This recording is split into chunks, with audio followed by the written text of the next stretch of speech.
The gymnasium lights glittered like 1,000 distant stars, but for 17-year-old Emily Carter, the night felt darker than any she had ever known. Prom night was supposed to be a milestone, a celebration of youth and belonging. Yet as the music echoed and laughter bounced off the decorated walls, Emily sat quietly in her wheelchair near the edge of the room, feeling invisible. She watched dresses swirl, tuxedos shine, and dreams come alive for everyone else, while hers seemed forgotten. Sometimes the most painful wounds are not physical, but the ones carved by being ignored, especially when all you want is to be seen. If you believe stories like this matter, if you believe kindness still exists in a world that often looks away, then please take a moment right now to like this video, comment, share it with someone who needs hope, and subscribe to the channel. Your support helps keep stories of second chances and compassion alive.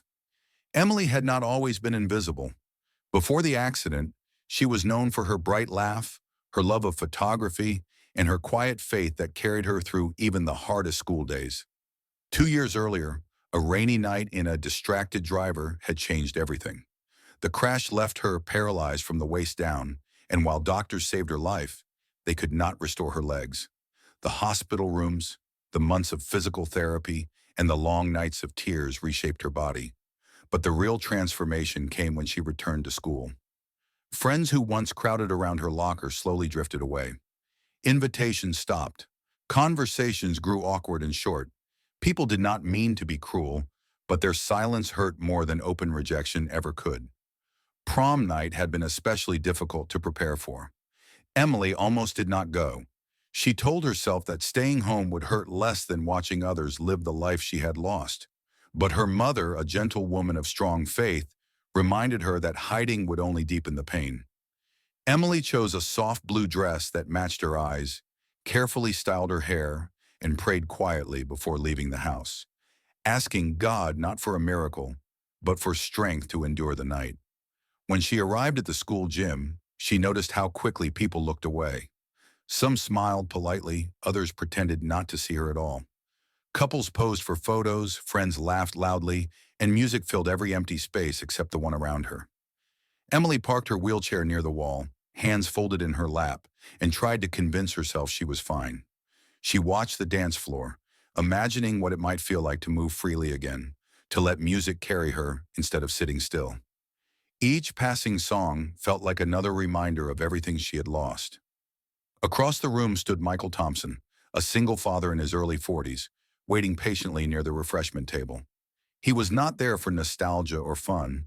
He was there because his daughter, Sarah Thompson, was a junior volunteer helping organize the event, and he had promised to pick her up later.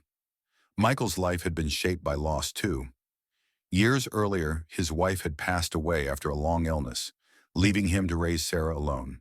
He worked long hours, attended every school event he could, and tried to live by the values his faith had taught him: compassion, humility, and love for others, especially those who felt forgotten. As Michael waited, his eyes drifted across the room, and that was when he noticed Emily. Something about her posture, the way she tried to appear calm while clearly fighting back emotion, caught his attention. He recognized that look.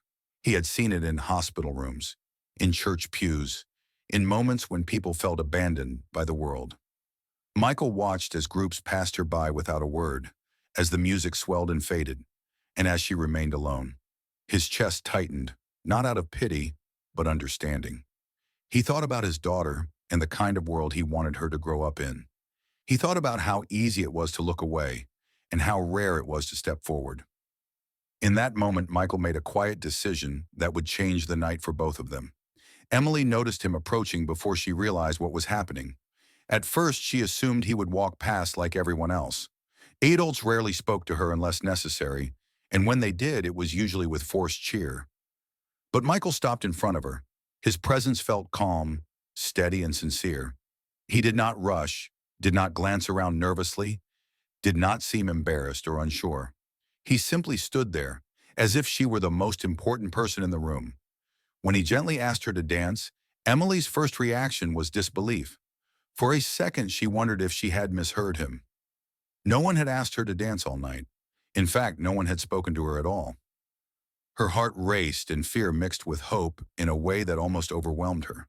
She worried about what people would think, about being watched, about being different. But beneath those fears was something she had not felt in a long time, the feeling of being chosen.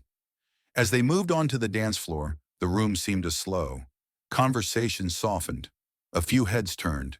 Emily felt every eye on her, but instead of shrinking, she sat taller. Michael placed himself beside her wheelchair, moving gently with the rhythm of the music, guiding her hands so they could sway together. It was not a perfect dance. It was not polished or practiced, but it was real and it was filled with something far more powerful than elegance: respect. For Emily, the world shifted. The gym lights no longer felt harsh. The music no longer sounded distant. For the first time since the accident, she felt included in a moment that mattered. She laughed, a real laugh, the kind that comes from deep relief rather than politeness. Tears blurred her vision, but she did not hide them. She let herself feel everything, the pain of the past and the unexpected joy of the present, all at once. Around them, something else was happening. Students who had ignored Emily began to watch more closely. Some felt shame, others surprise. A few felt inspired. Sarah Thompson, standing nearby, recognized her father's quiet courage and felt a swell of pride. Teachers paused their conversations.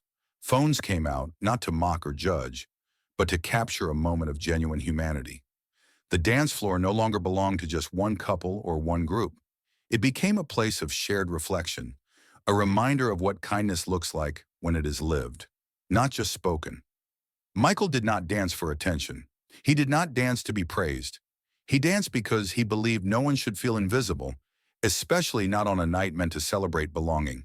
For him, it was an act of faith as much as compassion, a small reflection of the love he believed God showed every person, regardless of ability or circumstance. When the song ended, the applause surprised everyone, including Emily. It was not loud or dramatic, but it was sincere.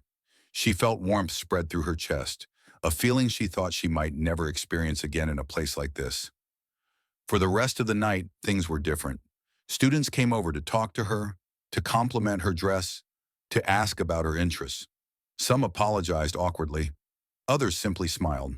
The walls that had surrounded her began to crack, and light poured in. Emily went home that night exhausted but transformed.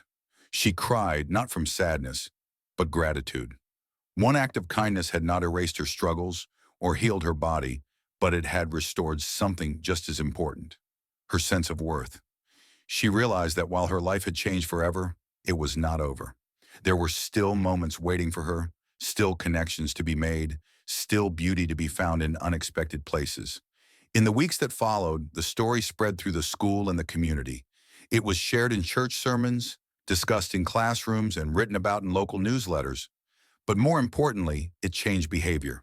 Students became more aware, more inclusive.